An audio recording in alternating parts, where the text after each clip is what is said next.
اختلاف تو ہوتا ہے. مجھے ایک گھر کو یہ بتایا جہاں میاں بیوی کی لڑائی نہ ہوتی ہے میرے سننے سے. ہر جگہ میاں بیوی کی لڑائی, لیکن یہ لڑائی بڑی عجیب سی ہوتی ہے. 1 گھنٹہ پہلے لڑائی, 1 گھنٹہ بعد فیصلہ. تو اس وجہ سے یہاں کسی ہائی کورٹ سپریم کورٹ میں جانے کی ضرورت نہیں ہوتی, وہیں پہ سارا کچھ گھر میں طے ہو جاتا ہے.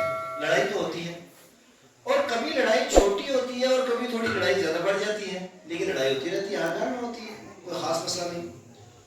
اب جو شوہر ہوتے ہیں کچھ ہوتے ہیں سنجیدہ اور کچھ ہوتے ہیں پاگل دماغ, 2 طرح کے لوگ ہوتے ہیں.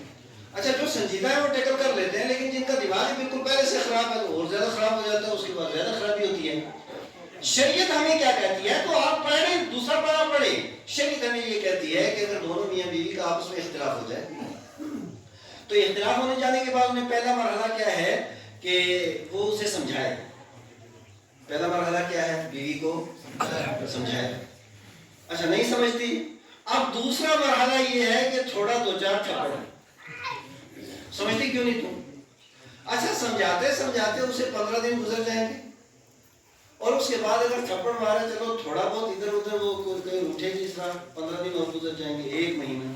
یعنی 1 مہینہ کیا کام کرنا ہے, 15 دن سمجھانا ہے, اور 15 دن تھوڑا تھوڑا. میں اتنا ڈنڈے نہیں مارنا, وہ جا کر کے درخواست دے دے اور فوراً اس کے بعد آپ اندر ہو جائیں کہ نہیں فاروق اس بھائی تلیب کی پیٹا ہونا جائے, اتنا نہیں مارنا, لیکن ایسے تھوڑا بہت تھپڑ چل جاتا ہے. اچھا یہ شریعت کہتی ہے کہ یہ 1 مہینہ اس طرح گزر جائے گا, پھر کیا کرنا ہے, دوسرا, یہ پہلا مرحلہ. دوسرا مرحلہ یہ ہے پھر بھی بیوی نہ سدھرے تو دوسرا مرحلہ یہ آپ اپنا بستر الگ کر لیں, آپ الگ کمرے میں, وہ الگ کمرے میں, اسے عقل آ جائے گی. یہ دوسرا مرحلہ ہے. پھر بھی عقل نہیں آ رہی ہے, وہ بھی بالکل صحیح کسی دوڑی خاندان کی. اچھا پھر وہ نہ سمجھے تو تیسرا مرحلہ شریعت یہ کہتی ہے کہ پھر تیسرا مرحلہ کیا کہ 1 پنچ اس طرف سے 1 پنچ اس طرف سے, 2 آدمی, ایک لڑکی کا خاندان کا ایک لڑکے خاندان کا, دونوں بات کریں, سمجھائے ان کو, کاؤنسلنگ کریں ان کی, اور سمجھانے کے بعد تاکہ ان کا گھر بچا رہے. یہ تیسرا مرحلہ ہے.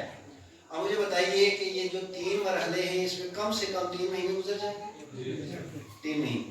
اس کے بعد شریعت کہتے ہیں پھر بھی مسئلہ نہیں بنا. اب شریعت کہتی ہے کہ 1 طلاق دو.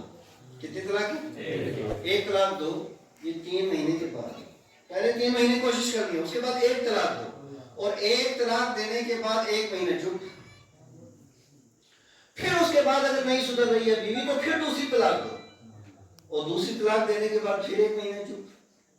3 اور 2 کتنے ہو گئے, 5 مہینے. پھر بھی اگر مسئلہ نہیں ہو رہا ہے تو آپ شریعت کہہ رہے ہیں آپ تیسری طلاق دو. اب تیسری طلاق دینے کے بعد پھر کیا کیا جائے, تو اب اس کے بعد وہ اس کا گھر اپنا اور تیرا اپنا, کیونکہ 5 مہینے کوشش کی. ایمانداری سے بتاؤ کہ ہمارے ہاں جب طلاق ہوتی ہے 5 مہینے کو انتظار کرتا ہے, کوشش کرتا ہے. اچھا 5 دن, خود تو 5 دن نہیں, آپ اس کے بعد جو ٹھک ٹھک ٹھک ٹھک ساری گردان کر کے مفتی صاحب یہ ہو گیا, میں غصے میں تھا. میں نے کہا یار حلوہ کھلا کر کے طلاق کون دیتا ہے, دیتے ہی تو غصے میں ہیں, طلاق ہوتے غصے میں ہیں. اب غصے میں جناب یہ ہے تو وہ ہے تو وہ ہے. اب دیکھیے قرآن کہتا ہے فَإِن طَلَّقَهَا, اب اگر تیسری طلاق دے دی تو قرآن کہتا ہے فَلَا تَحِلُّ لَهُ مِن بَعْدُ حَتَّى تَنكِحَ زَوْجًا غَيْرَهُ. تیسری طلاق دینے کے بعد پہلے والے کے نکاح میں نہیں آ سکتی, پہلے والے کے نکاح میں.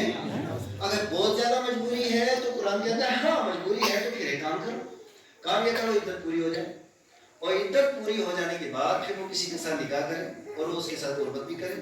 پھر عدت پوری ہو 3 مہینے یا جو بھی اس کی عدت ہوتی ہے, کیونکہ عدتیں بھی 4 طرح کی ہوتی ہیں, تو پھر اس کی عدت پوری ہو جائے, اور عدت پوری ہو جانے کے بعد پھر پہلے والے کے ساتھ نکاح ہو سکتا ہے, اس کے علاوہ کوئی صورت نہیں. یہ رب کا فرمان ہے, مالک و مولا پروردگار عالم کا فتویٰ ہے.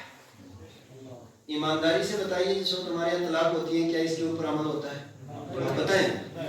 اب جب عمل نہیں ہوتا پھر آگے جس وقت جو اولاد پیدا ہوتی ہے, اولاد تو ثابت النسب نہیں ہے, پھر اس کے بعد کہتے ہیں جناب فلاں تو شرابی ہو گیا, فلاں کا یہ کام یہ کام یہ کام. ساری غلطی اولاد کی نہیں, یہ ماں باپ کی ہے. ان کو دین کا پتہ نہیں, اس کے معاشرے کے اندر بگاڑ پیدا ہو رہا ہے. 2 باتیں میں آپ کو اور بھی بتا دوں. جس وقت اپنی بیٹی 9-10 سال کی ہو جائے, کتنے سال کی, 9-10 سال کی, اس وقت ماں باپ کو بہت زیادہ احتیاط کرنے کی ضرورت ہے.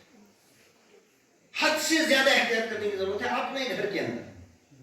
اب آپ سوچ رہے ہیں یہ کیا بیٹی آپ نے اتنی زیادہ احتیاط یہ ہے کہ بسا اوقات ایسا ہوتا ہے کیونکہ اللہ تعالیٰ نے ایک نظام رکھا ہے کہ کوئی بھی مرد ہو تو اسے تو اپنی بیوی کا خیال آئے گا، اور بیوی ہو اسے اپنے شوہر کا خیال آئے گا. یہ اللہ تعالیٰ نے یہ نظام رکھا ہے اور اسی کے اوپر یہ دنیا قائم ہے. اگر یہ خیال ایک دوسرے کا نہ ہو تو دنیا آگے چل ہی نہیں سکتی ہے.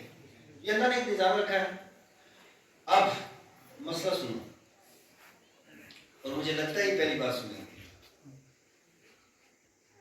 کان کھول. جتنی فقہ کی کتابیں اٹھا کے دیکھیے، فتاوی عالمگیری اٹھا کر کے دیکھیے، فتاوی شامی اٹھا کے، بحر الرائق اٹھا کے دیکھیے، در مختار اٹھا کر کے دیکھیے، تنویر الابصار اٹھا کر کے دیکھیے، ساری فقہ کی کتابوں کے اندر نہایت ذمہ داری کے ساتھ شرح وقائع اٹھا کے دیکھیے. اگر بیٹی بالغ ہے اور تقریباً 9-10 سال کے بعد بیٹی بالغ ہو سکتی ہے، اور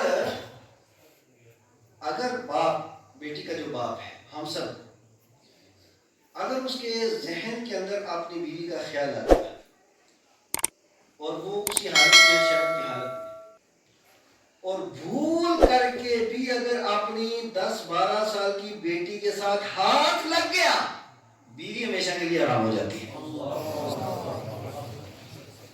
بیوی ہمیشہ کے لیے حلال کر کے بھی حلال نہیں ہوتی، ہمیشہ کے لیے حرام ہو گئی. اور دوسرا مسئلہ سنیں، بالکل اسی طرح اگر عورت کے ذہن کے اندر یہ خیال ہے اپنے گھر والے کا اور وہ شہوت کی حالت میں ہے، غلطی سے اگر اس کا ہاتھ اپنے حقیقی بیٹے کے ساتھ لگ گیا اور بیٹا بالغ ہے، تو تب بھی وہ عورت شوہر کے اوپر ہمیشہ کے لیے حرام ہو جاتی ہے. مجھے ایمانداری سے بتاؤ، ہمارے لوگوں کو یہ مسئلے پتہ ہے؟ کیا پتا ہے ہمارے لوگوں کو جناب، یہ اس کو ووٹ دینا، اس کو ووٹ دینا، یہ برادری ہے، یہ گجر ہے، یہ پہاڑی ہے، یہ فلاں ہے، یہ فلاں ہے، یہ فلاں ہے.